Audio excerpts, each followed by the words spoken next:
माँ बेचारी की सारी जिंदगी पर्दे डालते बीत गई। अब्बा ने आके पूछा कहाँ गया वो कहती इधर ही था, मुझे बता के अभी आ जाएगा, वो मुझे कह गया था कि मैं नहीं इधर ही था, कुछ भी नहीं, ऐसी कोई बात ही नहीं। सारी जिंदगी पर्दे डालते बीत गई। अब्बा कई दफा घर में लड़ाई की, बेटे को मारा, अम्मा ने आगे बढ़ के पुत्र के हिस्से की मार भी खाई, लेकिन उसी बेटे की शादी कर दी तो अम्मा को पता चला कि ओहो मैं तो समझदार ही नहीं थी,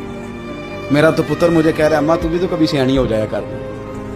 अगर वो बोलती है तो तू ही चुप कर जा। तो फिर उसे एहसास होता है कि ओहो मैं तो सारी जिंदगी बेवकूफ रही, मैं तेरा दिफा करती रही, तेरे हिस्से के थप्पड़ खाती रही, और मुझे आज तूने बताया कि तू सियानी नहीं थी, आज तूने बताया कि तू अक्लमंदी नहीं थी, अम्मा तुझे क्या पता, मेरी बीवी के सामने तू ही सियानी हो जा। वो टूट जाती है, बिखर जाती है,